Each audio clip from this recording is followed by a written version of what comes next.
Assalamualaikum warahmatullahi wabarakatuh. Hamdalillah haqqa hamdi wa syukran lillah haqqa syukrih. Allahumma sholli wa sallim ala sayyidina Muhammad fil awwalin wa sholli wa sallim ala sayyidina Muhammad fil akhirin wa sholli wa sallim ala sayyidina Muhammad fil nabiyyin wa sholli wa sallim ala sayyidina Muhammad fil mursalin wa sholli wa sallim ala sayyidina Muhammad fil mala'il a'la ila yaumiddin. Pemirsa, pemerhati Qalbun Salim, soimin, soimat, muslimin, muslimat, mukminin, mukminat dimanapun Anda berada, yang terhormat dan yang kami hormati, yang mulia dan yang kami muliakan. Pada kesempatan ini saya akan sedikit menjelaskan tentang sunnah-sunnah puasa dan makruh-makruhnya puasa. Bismillahirrahmanirrahim. Termasuk yang dianjurkan, pemirsa pemerhati, yang dianjurkan kita ketika bulan Ramadan, yaitu melaksanakan sholat witir. Ini sangat dianjurkan sekali, baik di luar Ramadan maupun di dalam Ramadan. Tapi ketika masuk Ramadan ini sangat dianjurkan untuk, sangat dikuatkan untuk menjaga, untuk mengkontinyukan sholat witir tersebut. Sholat witir di luar Ramadan dan di dalam Ramadan ini ada sisi perbedaan sedikit. Ketika di luar Ramadan ini tidak dianjurkan untuk berjamaah. Tapi ketika di dalam bulan Ramadan ini dianjurkan untuk berjamaah. Kemudian ketika masuk paruh kedua di bulan Ramadan, ini dianjurkan untuk membaca kunut. Ini salah satu sisi perbedaan antara witir di luar Ramadan dan di dalam Ramadan. Kemudian untuk selanjutnya, anjuran-anjuran atau kesunahan-kesunahan di bulan Ramadan adalah al-iktsar min tilawatil Quran bitadabburin. Memperbanyak membaca Al-Quran dengan diangan-angan maknanya. Begitu. Ini diperbanyak, hendaknya diperbanyak kita membaca Al-Quran di bulan Ramadan. Di luar Ramadan pun juga disunahkan, tapi ketika masuk Ramadan sangat dianjurkan lagi. Begitu. Memperbanyak bacaan-bacaan Al-Quran tersebut. Kemudian yang selanjutnya al-iktsar minas sunan, memperbanyak daripada melaksanakan sholat sunnah, ya. Seperti karawatibis sholawat wa sholatid duha wa tasbih wal awwabin, seperti sholat sunnah rawatib, ya, ba'diyah, qabliyah, kemudian sholat duha, sholat tasbih, dan sholat awabin. Ini hendaknya di bulan Ramadan ini kita tingkatkan. Ya, kita tingkatkan sholat rawatib yang di situ jumlah rakaatnya ada 22. Ada 22 rakaat, yang 10 rakaat itu muakkad, sedangkan yang 12 rakaat itu ghairu muakkad. Yang muakkad adalah sebelum subuh, sebelum melaksanakan sholat subuh maksudnya, yang kita kenal dengan qobliyah subuh, itu 2 rakaat.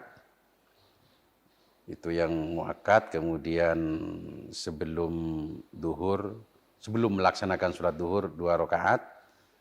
setelahnya sholat duhur 2 rakaat, setelah maghrib 2 rakaat, setelah isya 2 rakaat. Jadi jumlahnya yang muakkad itu ada, yang sunnah muakkad di situ ada 10 rakaat. Sedangkan yang 12 rakaat ini ghairu muakkad, yaitu sebelum duhur 2 rakaat, setelahnya duhur 2 rakaat, sebelum melakukan sholat asar di situ 4 rakaat, sebelum berarti sudah berapa? 4 rakaat tadi 8, kemudian sebelum maghrib, sebelum melaksanakan sholat maghrib 2 rakaat 10, kemudian sebelum melakukan sholat isya 10. Jadi totalitas semua sholat rawatib ini baik yang muakkad ataupun ghairu muakkad itu adalah 22 rakaat. Yang 10 rakaat itu yang muakkad, yang 12 rakaat itu ghairu muakkad. Dan perlu diperhatikan, terkadang seseorang itu karena sudah melihat sholat tarawih di situ 20 rakaat, sehingga ba'diyah isya itu ditinggalkan. Jadi setelahnya sholat isya menunggu imam yang sedang melakukan ba'diyah isya, dia enggak melakukan ba'diyah isya. Ini sangat eman sekali. Karena apa? Ba'diyah ini, sholat rawatib ba'diyah isya ini ya, dengan sholat tarawihnya ini masih lebih afdal ba'diyah. Jadi ba'diyah isya dengan isya-nya ini ya, ba'diyah isya, sholat ba'diyah isya, dengan sholat tarawihnya itu masih lebih afdal sholat ba'diyah itu tadi. Itu. Karena begini, sholat sunnah yang dianjurkan berjamaah dengan sholat sunnah yang tidak dianjurkan berjamaah, ini lebih afdol sholat sunnah yang dianjurkan berjamaah. Seperti sholat istisqa, sholat id, dan lain sebagainya. Tapi ada pengecualian. Pengecualiannya apa? Ba'diyah isya ini kan tidak disunahkan berjamaah. Kemudian sholat tarawih sunnah berjamaah. Ini dikecualikan. Ketika tarawih disunahkan berjamaah, ba'diyah isya tidak disunahkan berjamaah. Ini pengecualian dari kaidah tadi. Jadi kalau dalam masalah ini tetap masih lebih utama ba'diyah isya, walaupun di situ tidak disunahkan berjamaah. Sementara tarawihnya di situ disunahkan berjamaah, gitu loh. Jadi intinya sholat sunnah yang dianjurkan berjamaah itu lebih utama, lebih afdol daripada sholat sunnah yang tidak dianjurkan berjamaah. Kecuali ba'diyah isya dengan tarawih, ini masih lebih utama ba'diyah isya dibandingkan tarawihnya. Begitu. Jadi pemirsa pemerhati, sangat eman-eman sekali ya, sangat disayangkan sekali ketika Anda meninggalkan ba'diyah isya gara-gara Anda mau melakukan sholat tarawih. Tapi walaupun mendengar keterangan ini kemudian Anda juga dibalik pamannya, artinya bagaimana? Begitu sholat ba'diyah isya saja enggak usah tarawih. Lah ini juga konyol juga. Yang pas bagaimana, yang ideal bagaimana, semua dilakukan. Karena apa? Karena ini momennya Ramadan.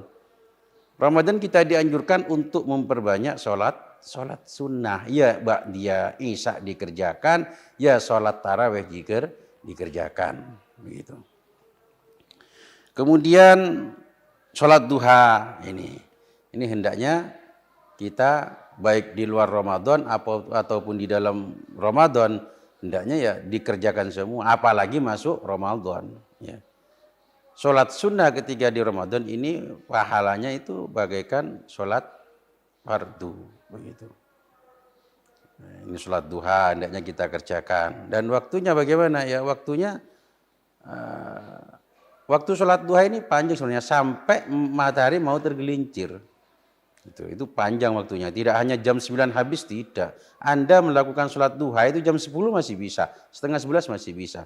Cuman yang lebih utama ya sekitar jam setengah 9, jam 8, setengah 9 atau jam 9 itu waktu yang utama. Gitu. Kemudian lagi yang dianjurkan adalah sholat tasbih, ya, sholat tasbih baik ini di luar Ramadan ataupun di dalam Ramadan. Masuk Ramadan sangat dianjurkan, begitu, untuk melakukan sholat tasbih, ya, baik di siang hari maupun di malam hari. Kalau di siang hari, di situ yang afdal adalah langsung dikerjakan 4 rakaat 1 salam. Kalau di malam hari, di situ 4 rakaat 2 salam, afdalnya semacam itu. Nah, kalau malam hari, ya pemirsa berarti kalau malam hari, sholat tasbih ini kalau kita kerjakan habis bangun tidur, ya, habis bangun tidur, maka ini menjadi tahajud. Gitu, sholat ini akan menjadi tahajud.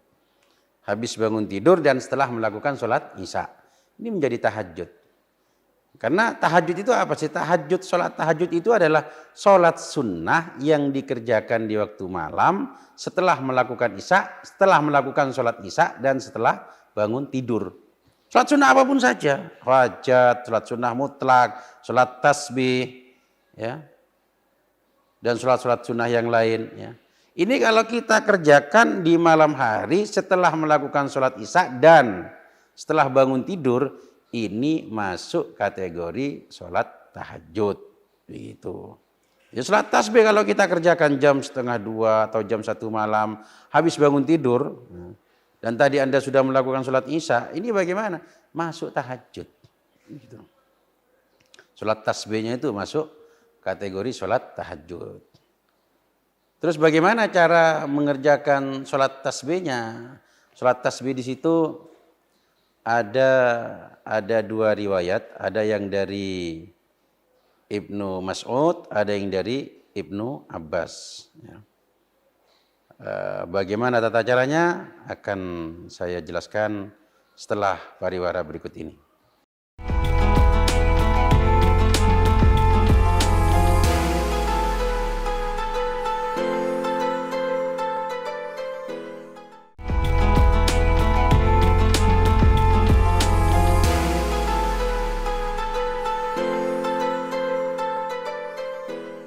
Kaum muslimin, muslimat, mukminin, mukminat, shaimin, shaimat, pemirsa, pemerhati Qalbun Salim dimanapun Anda berada, kita lanjutkan kajian kita.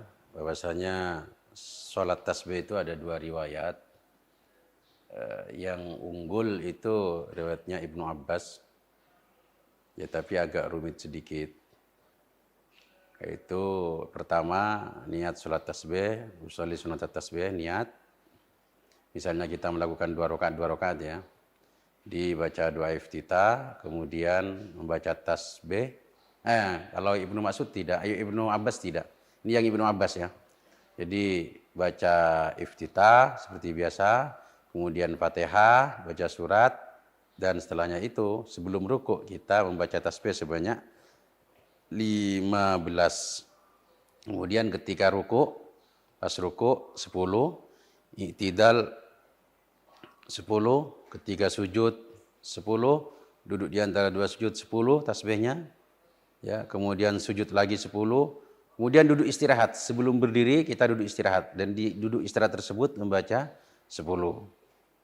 Jadi yang dibaca adalah subhanallah walhamdulillah wa la ilaha illallah wallahu akbar. Nah, itu tasbihnya itu. Kemudian berdiri, baca Fatihah seperti biasa, baca surat, kemudian membaca tasbih 15, ketika ruku 10, i'tidal 10, sujud 10, duduk di antara 2 sujud 10, sujud 10. Sebelum, ini ada 2 pendapat, bisa sebelum tasyahud, bisa setelahnya tasyahud membacanya. Tapi yang afdal insyaallah itu setelahnya tasyahud. Sebelum tasyahud. Jadi sebelum tasyahud kita membaca, sebelum tahiyat maksudnya, sebelum tahiyat kita membaca tasbih sebanyak 10, setelahnya itu tasyahud.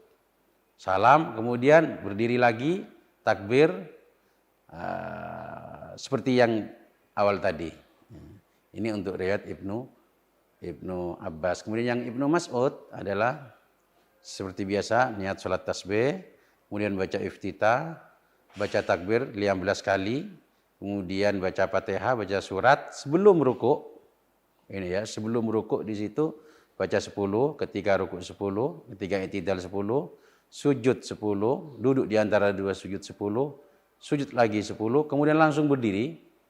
Jadi nggak ada duduk istirahatnya, ya.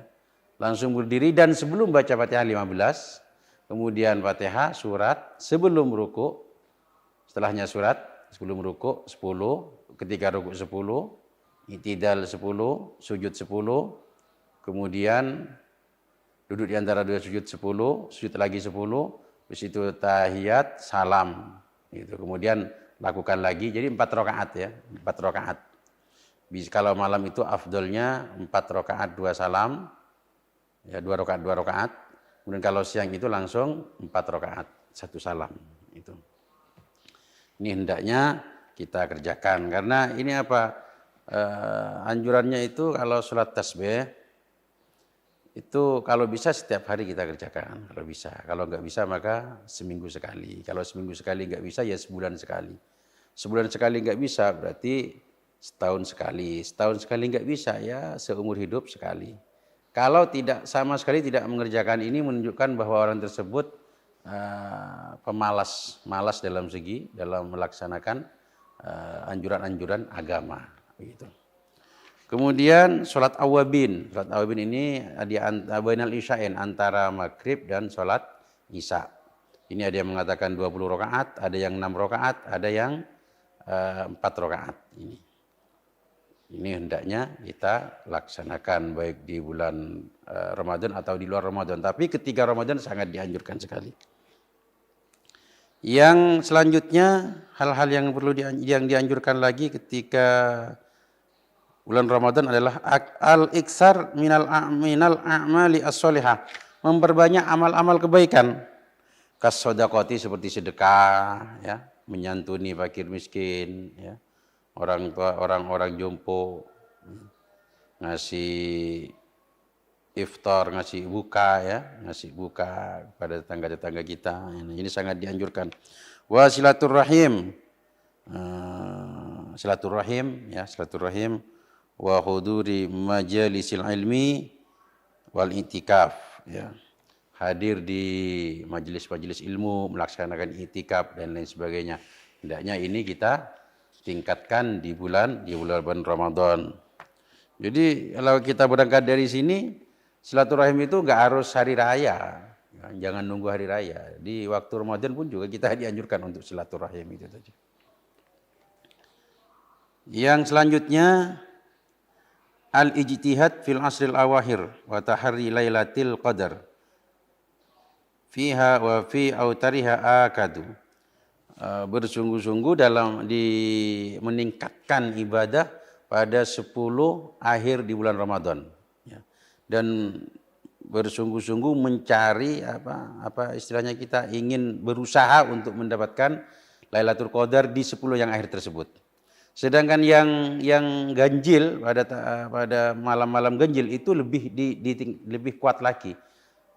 Peluang turunnya Lailatul Qadar pada malam-malam ganjil tersebut ini sangat kuat. Itu tanggal 21, tanggal 23, 25, 27 dan 29. Kemudian sebenarnya Lailatul Qadar itu kalau kita ingin mendapatkan Lailatul Qadar itu enggak ya satu sisi enggak sulit-sulit amat sebenarnya. Dan kalau kita awal Ramadan sampai akhir Ramadan aktif melakukan sholat maghrib berjamaah dan sholat isya berjamaah, itu sudah dapat Lailatul Qadar itu. Jadi enggak sulit-sulit banget sebenarnya. Aktif sholat maghrib berjamaah, sekali lagi, aktif sholat isya berjamaah dari tanggal 1 Ramadan sampai akhir Ramadan. Itu sudah dapat bagian daripada Lailatul Qadar. Begitu. Ini cara simpel kita untuk Untuk mendapatkan Lailatul Qadar. Tapi tetap ini kita kerjakan, tapi tetap ketika Asrul Awakhir itu tadi kita tingkatkan lagi. Ya, kita tingkatkan lagi, kita cari malam mulia tersebut. Gitu. Dan itu dirahasiakan, ya, oleh Allah dirahasiakan turunnya itu. Kenapa? Agar kita semangat mencarinya. Kalau ditunjukkan, oh Lailatul Qadar nanti turunnya tanggal 26, akhirnya kita semangat ibadah tanggal 26 itu. Yang lain ora, kan begitu. Jadi hikmahnya kenapa kok dirahasiakan? Ya semacam itu. Agar kita semangat dalam melaksanakan ibadah. Ora kumantil, ora gandolan, ora gocian karo Lailatul Qadar tok misalnya gitu. Dikasih tahu tanggal 26, akhirnya itu saja kita ibadah, lainnya gak wis. Wis untuk Lailatul Qadar kan begitu.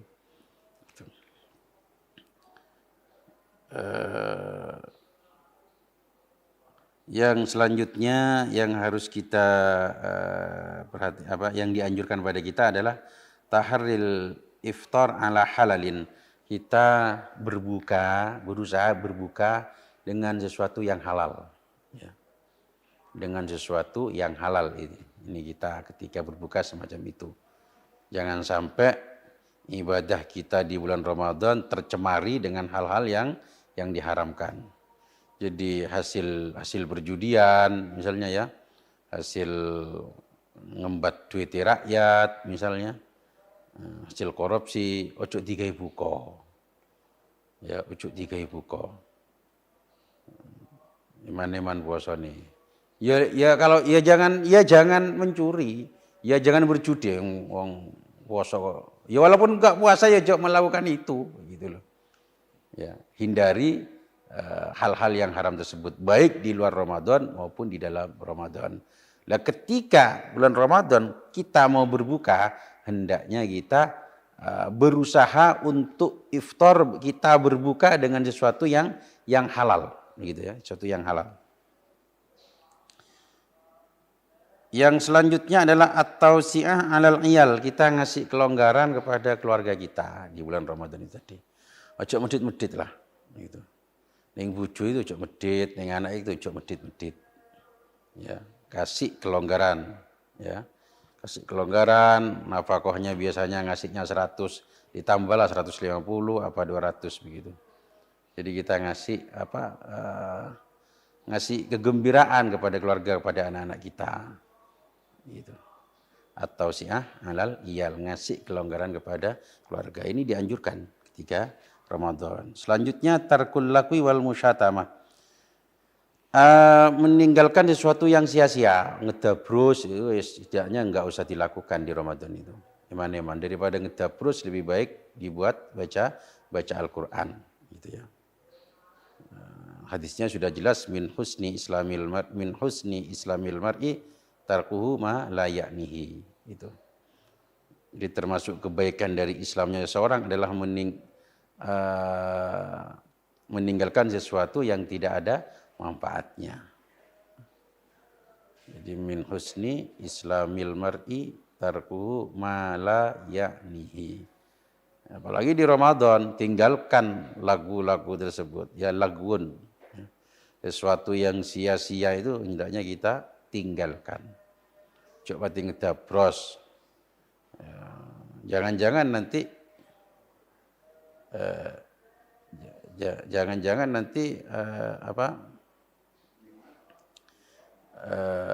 dengan kita kakean ngedabros ya. Kakean ngedabros akhirnya kita masuk ngerasani gitu loh. Lah ini malah bukan makruh bukan lagi di situ. Justru nanti kalau kita terjebak ke situ, justru pahala kita hilang, ya. Pahala kita hilang kalau kita ghibah ngerasani di bulan Ramadan. Kalau sekedar lagu saja itu hendaknya kita tinggalkan, ya, hendaknya kita tinggalkan. Tapi kita tinggalkan karena apa? Nanti efeknya itu ya kalau kita terus-terusan ngomong sing ngedabrus enggak ada gunanya. Khawatirnya nanti justru masuk itu terjebak dengan ghibah itu tadi, ngerasani tonggo sak pinunggalani gitu. Kemudian meninggalkan untuk tidak mencaci, tinggalkan jangan sampai mencaci orang. Lah permasalahannya sekarang kalau kita mencaci bagaimana? Kalau kita dicaci maksudnya, kalau kita dicaci oleh seorang bagaimana? Kalau kita dicaci, dibisi orang bagaimana?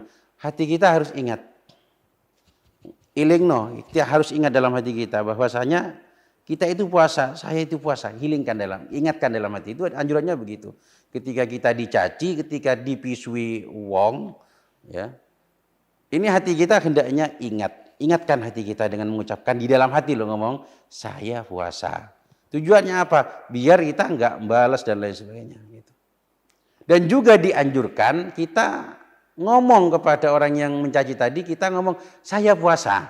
Itu juga dianjurkan kita ngomong semacam itu dengan catatan kalau tidak takut, tidak dikhawatirkan riya. Tapi kalau dikhawatirkan riya, ingin dipuji orang yang wong role aku puasa, lah ini bagaimana? Ini jangan, cukup di hatinya saja ngomong saya puasa, biar tidak membalas sajian tersebut. Oke pemirsa pemerhati Qaulun Salim dimanapun Anda berada, kita lanjutkan kajian kita setelah yang satu ini.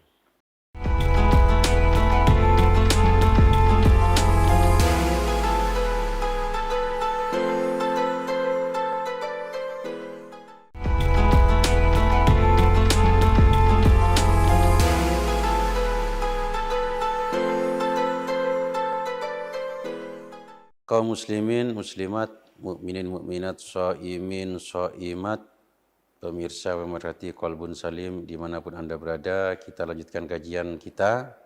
Tadi beberapa hal yang dianjurkan, disunahkan ketika kita berada di bulan Ramadan. Sekarang sesuatu yang dimakruhkan, ya.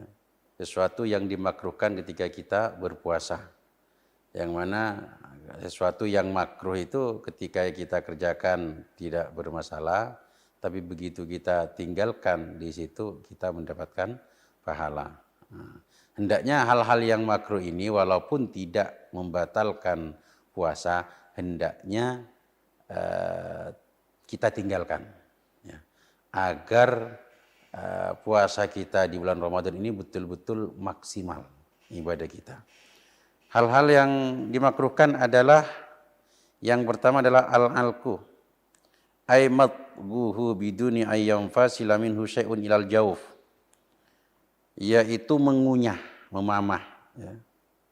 Memamah makanan, ya, dengan catatan di situ tidak ada makanan tersebut yang masuk ke dalam rongga tubuh kita, enggak ada yang ketelan, begitu. Wa illa yasara muftiran, kalau di situ sampai ketelan ya dia batal puasanya. Kalau sampai ketelan. Jadi kalau sekedar mengunyah, ya, dikunyah-kunyah saja makanannya itu tadi, ini enggak batal tapi makruh, ya, makruh. Itu. Tapi makruhnya tadi sekali lagi jadikan catatan, yang dikunyah itu tadi, yang dipamah itu tadi enggak ada yang masuk. Sedikit pun enggak ada yang masuk. Enggak ada yang ketelan, gitu. Kalau sampai ketelan, batal. Ya, batal kalau sampai ketelan. Kemudian yang selanjutnya, dzauqut ta'am biduni hajatin ma'a adami usuli syai'in ilal jaub wa amma li hajatin ya fala yukrahu. Yang selanjutnya yang dimakruhkan ketika kita berpuasa adalah mencicipi masakan, ya. Mencicipi masakan ketika berpuasa. Makruh sekali lagi, makruh mencicipi masakan ini dengan catatan tidak ada yang ketelan. Kalau ada yang ketelan ya sekali lagi bukan makruh lagi, batal. Ini kalau tidak ada hajat, tidak ada tuntutan, ya, nggak ada hajat ngorong-ngorong mencicipi makanan. Nah ini makruh. Tapi kalau ada hajat, misalnya masak di rumah mertua, itu ya. Engko iki lek keasinan kan gak enak karo mertua, gitu ya. Dan ini bagaimana? Ya dicicipi enggak apa-apa. Artinya enggak makruh karena apa? Lil hajah. Atau nanti jamuan tersebut nanti untuk tamu kita semua. Lah ini kalau enggak dicicipi saya gak ngerti rasane. Lek keasinan kan mesak nih, isin saya kan begitu. Nah ini berarti dalam kondisi semacam ini berarti dia kondisi hajah, ada hajah. Nah kalau ada hajat, ada keperluan semacam ini, mencicipinya tidak makruh. Tapi sekali lagi dengan catatan tidak ada yang ketelan. Gitu. Tapi kalau nggak ada hajat sama sekali, gak enek angin, gak enek udan, nyicipi panganan, ya, kesrut dicicipi, tempong, sego tempong loh, sambelnya kok dicicipi, ini kan ya apa perlu nih, jangan Lombok ini namanya cabai ya mesti pedes kabeh to. Ya ini kan nyicipi sambelnya pedes pokok lah, ini kan nggak ada hajat ini, leng sambel dicicipi. Bagaimana? Makruh. Jadi mencicipi makanan tanpa adanya hajat itu dimakruhkan. Kalau ada hajat, ada keperluan, ada tuntutan maksudnya, ini bagaimana? Tidak dimakruhkan. Selanjutnya al-ihtijam, ya. Al-ihtijam itu bekam. Ihtijam itu adalah ikhrajud dam, mengeluarkan darah. Ya. Mengeluarkan darah kita, darah kotor itu, ya. Bekam ini dimakruhkan.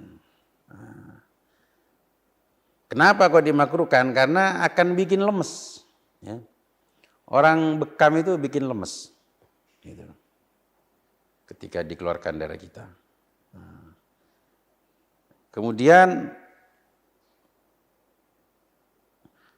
kita bekam dimakruhkan. Membekam pun juga makruh. Gitu loh.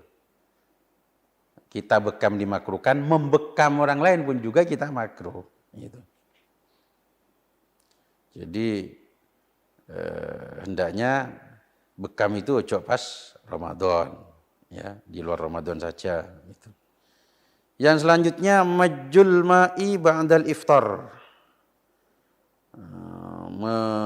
apa istilahnya? Mengeluarkan air dari mulut kita ketika setelahnya berbuka itu loh. Pas iftar, pas buka, setelahnya buka, kita kok berkumur, mengeluarkan air kita. Ya. Setelahnya iftar, kita kok berkumur, dikeluarkan pakai air, nanti airnya dikeluarkan. Nah, ini bagaimana? Ini makruh, karena apa? Itu ada asarul ibadah di situ. Jadi ba'dal iftar, setelahnya kita itu berbuka, itu nggak usah, apa istilahnya, nggak usah berkumur terus kira kita dibuang, apa? Air tersebut kumuran tersebut dibuang, dilepeh istilahnya. Itu dimakruhkan. Kenapa? Karena kita menghilangkan bekasnya ibadah, barokahnya puasa kan ada di situ. Jadi pas iftar itu ya ojo berkumur, pas iftar mari itu berkumur ditokne terusan. Air itu ditokne, jangan. Itu justru barokahnya ada di situ, barokahnya puasa di situ. Asarul ibadahnya ada di situ, cok digua eman-eman. Lo kok terpaksa digua ya apa ya? Makruh. Sama pemirsa pemerhati ketika kita berwudu. Berwudu itu kan ketika kondisi ikhtiar, kondisi stabil, kita hendaknya enggak usah dihanduki.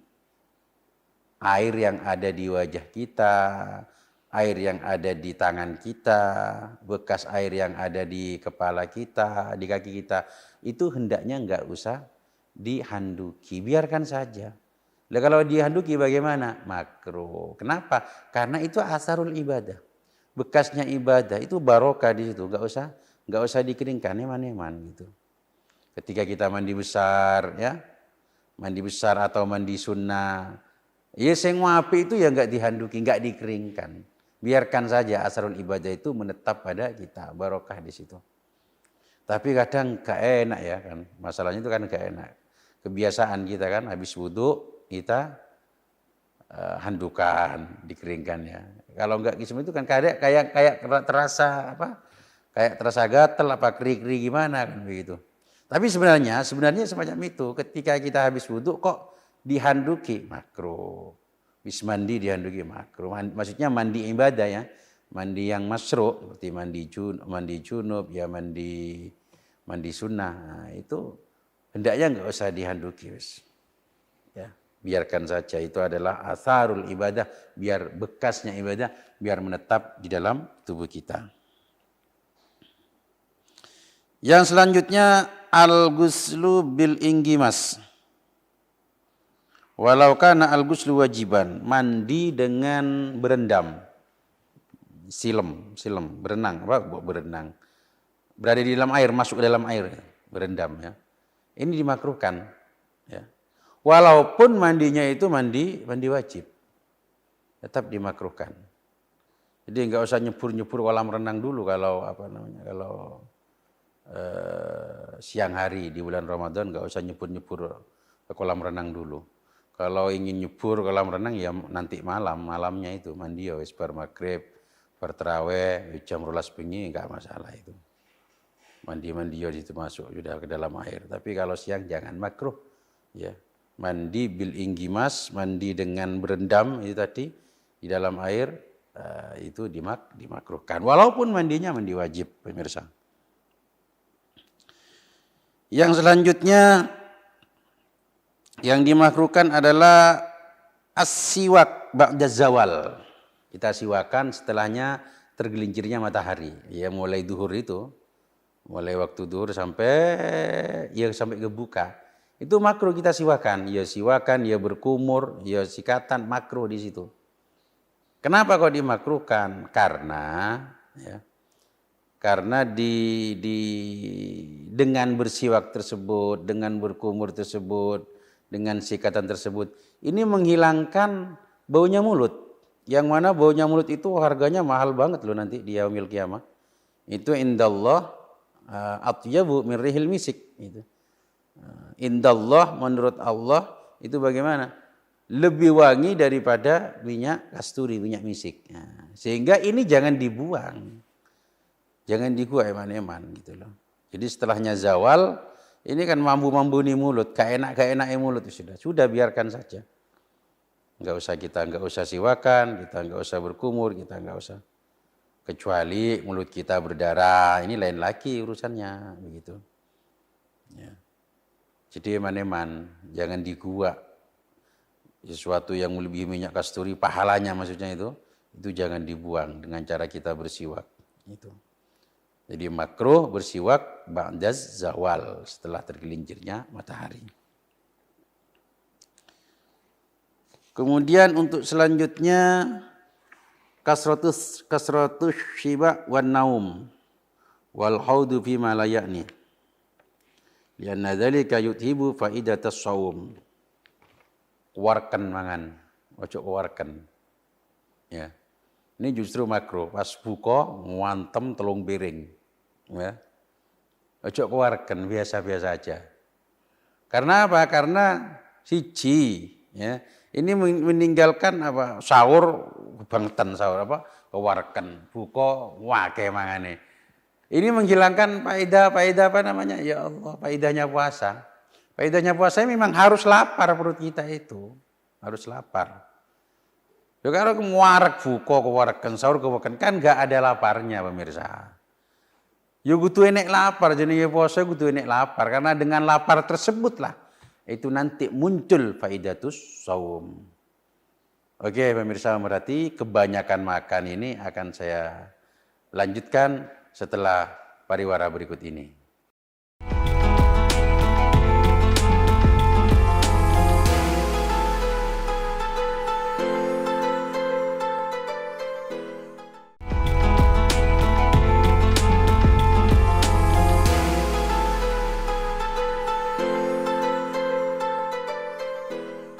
Kaum muslimin, muslimat, mukminin, mukminat, shaimin, shaimat, pemirsa merhati, pecinta Qalbun Salim NTV Banyuwangi. Kita lanjutkan kajian kita. Dimakruhkan memperbanyak makan, kekenyangan itu dimakruhkan. Ya ora apa-apa sebenarnya, tapi makruh. Ya. Tapi makruh. Buka entek 5 piring misalnya. Sahur entek 7 piring. Nah ini ya makruh ini. Iki gak enek ceritane luwe gak enek ini. Ya, kalau puasa itu enggak lapar ya sudah, makna faidah dari puasa itu hilang. Puasa itu harus lapar karena dengan lapar itu menghajar nafsu kita. Gitu. Harus lapar. Kalau enggak lapar, kekenyangan, sahurnya kekenyangan, ya hilang faidatus shaum itu hilang. Tujuan dari puasa, esensi daripada puasa itu enggak ada. Nol malian gitu. Makanya dimakruhkan gitu loh. Kemudian selanjutnya kasratun naum ya. Kasratun naum. Banyak tidur. Ini juga makruh ya. Bersubuh turu sampai duhur. Habis duhur habis sholat duhur tidur lagi sampai asar. Habis asar turu maneh sampai buka. Ini malaikat ini ya kalau ada malaikat di situ itu pasti ngomong. Yo cah cilik yo iso poso lek gur kene iki modele kan gitu. Entek digawe turu. Ya puasanya bagaimana? Ya sah-sah saja puasanya. Sah tapi yo makruh.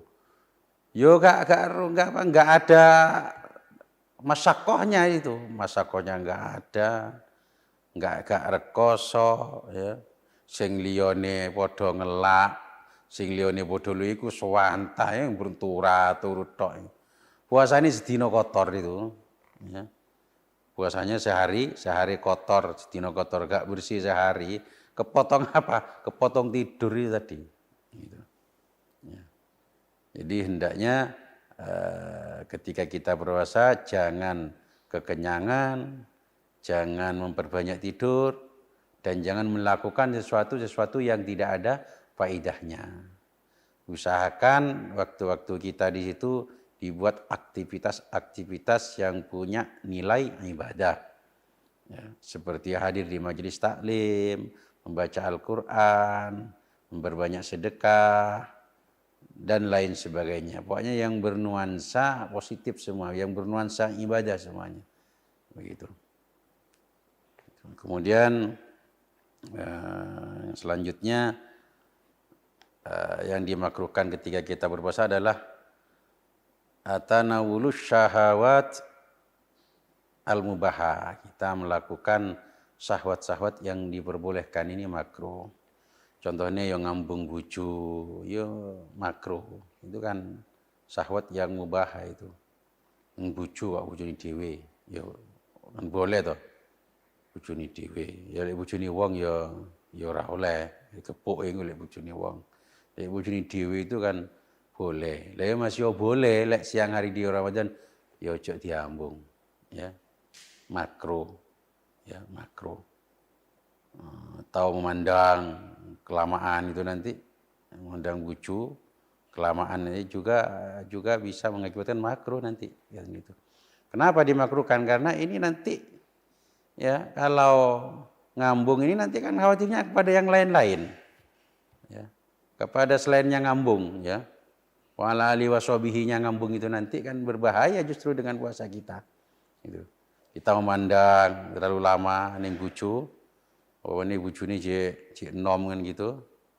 Pemene manten nyar, ya kelamaan ini kan nanti akan menarik pada sesuatu yang tidak diperbolehkan nanti ketika kita puasa itu tadi. Jadi hendaknya ngambungnya engko berbuka atau sadurunge sahur iku ya gak trimo ngambung terserah wis mbuti ambung, mbuti apa karepe kono wis. Siang ya stopo dhisik lah, ojo dhisik ya. Dimakruhkan itu tadi. Okay. Itu pemirsa pemerhati Qalbun Salim dimanapun Anda berada. Jadi itu yang saya jelaskan tadi adalah hal-hal yang dimakruhkan ketika kita berpuasa. Hendaknya kita hindari agar tidak mengurangi nilai-nilai pahala dalam ibadah puasa kita. Yang sunnahnya ya, yang saya sebutkan tadi, mari kita kerjakan semaksimal mungkin.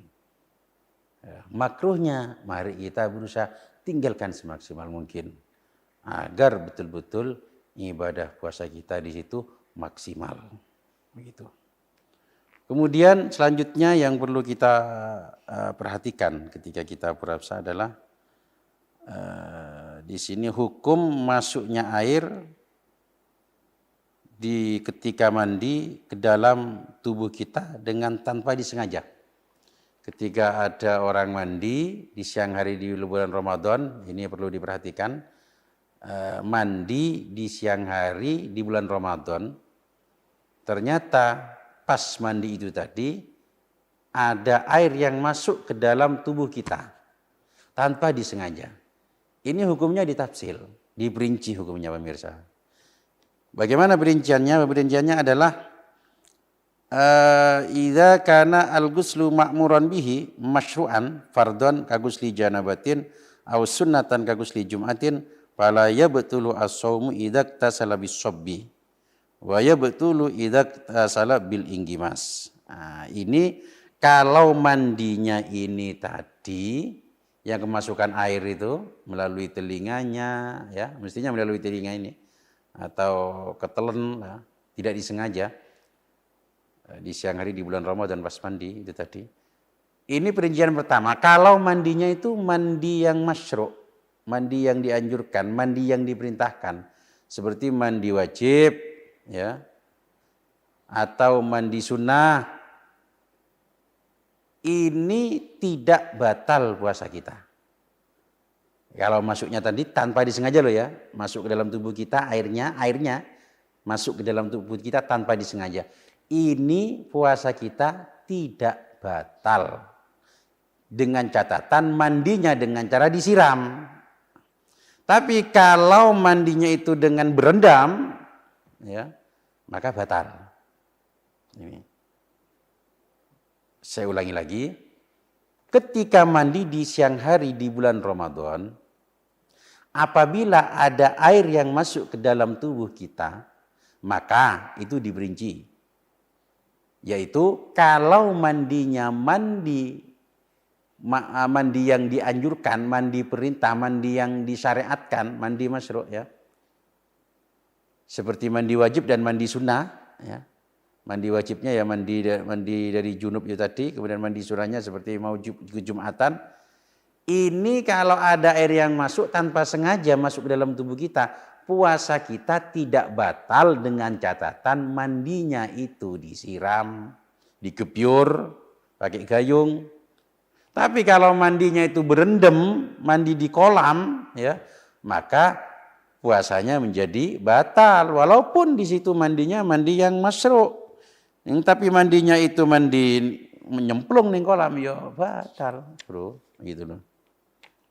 Itu tafsiran yang pertama. Yang kedua, kalau idza kana al-ghuslu ghairu ma'murin bihi, ghairu masyru', jika mandinya itu yang tidak masyru', tidak disyariatkan, tidak masyru', ya. Ka ghusli tabarrudin aw tandzifin fayabtulu as-shaumu idza sabaqahul ma'u wa illam yata'ammad. Sawaun igtasala bis-sabbi ambil inggimas. Nah, kalau mandinya itu bukan mandi sunnah, mandinya itu bukan mandi wajib, ya. Contohnya mandi apa? Mandi ingin menghilangkan bau keringat. Mandi karena pengen adem, panas-panas jam 12, siang panas, mandi. Lah ini ternyata ada yang masuk ke dalam air tersebut, ada yang masuk ke dalam tubuh kita walaupun nggak sengaja. Ini bagaimana? Puasanya batal. Ya, puasanya batal. Baik mandinya itu pakai gayung atau berendam. Itu. Sekali lagi saya ulang. Kalau mandinya, ya, kalau mandinya itu tadi bukan mandi wajib atau bukan mandi sunnah, contohnya seperti mandi karena ingin membersihkan tubuh kita atau biar bau keringat nggak ada, ingin dingin, ya, karena kepanasan itu mandinya. Jadi intinya bukan mandi wajib, bukan mandi sunnah. Ini bagaimana? Kalau ada air yang masuk ke dalam tubuh kita, walaupun nggak disengaja, ini puasanya batal. Walaupun mandinya itu tadi disiram pakai gayung atau dengan berendam. Pokoknya kok melepuh, jadi batal. Nah, ini hati-hati mandi di siang hari di situ, hati-hati pemirsa, ya, hati-hati. Nah, apalagi mandi yang mandi yang ghairu masyru'. Mandi yang tidak dianjurkan, ya, itu hati-hati betul agar puasa kita di situ terjaga begitu pemirsa, ya, agar terjaga. Kemudian untuk selanjutnya yang perlu kita perhatikan lagi hukum air ketika berkumur, ya, atau menghisap air dengan hidung. Ketika kita puasa, kita berkumur atau menghisap air ke hidung kita, kok sampai ketelanjur ada yang masuk ke dalam tubuh kita, ya, ada yang masuk ke telanjur, ada yang masuk ke dalam tubuh kita, tanpa kita sengaja loh ya, tanpa kita sengaja. Ini pun juga diperinci hukumnya, ditafsil gitu. Idza kanat al-madmadatu ma'muran biha masyru'atan fil wudu awil gusli.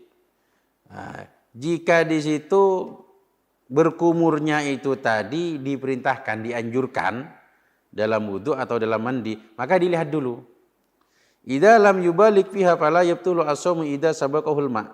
Ketika gak nemen-nemen, nyedote banyu itu tidak nemen-nemen, maka puasanya tidak batal. Tapi kok nemen-nemen ya, in balagha fiha fayabtulu as-shaumu idza sabaqahul ma li'annal mubalaghata makruhatun minas shaim. Kalau sampai berlebihan, nyedot air berkumurnya itu berlebihan, kok sampai keterlanjur, batal. Nah, jadi sekali lagi saya ulangi, hukum berkumur, ya, hukum berkumur atau menghisap air ke hidung ketika berpuasa, ini juga diperinci hukumnya. Yang pertama, kalau berkumurnya itu dianjurkan, seperti berkumur di dalam apa? Dianjurkan berarti berkumur ketika wudhu atau mandi, ya. Ini kan berkumurnya dianjurkan. Maka ini jadi tes lagi, dilihat dulu. Kalau berkumurnya kenemenan, krok gitu, kenemenan berkumurnya, maka bagaimana? Batal puasanya. Nyedot air kenemenan, srot, kenemenan, itu batal puasanya. Tapi kalau tidak kenemenan berkumur ala kadarnya, ini bagaimana? Tidak batal. Gitu, tidak batal puasanya gitu.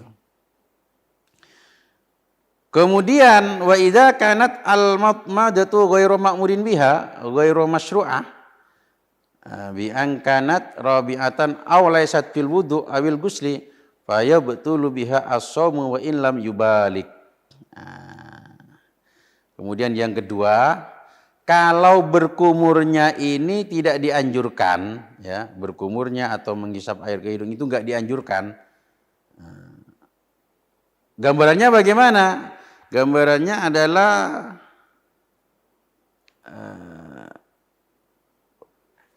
gambarannya berkumur yang apa? Yang tidak dianjurkan adalah berkumur yang keempat kalinya. Kan cukup 3 kali. Kok sampai 4 kali? Ini kan berarti nggak dianjurkan, melebihi, ya, over. Ini kan dianjurkan, berarti berkumur yang keempat kali di sini tidak dianjurkan, ya.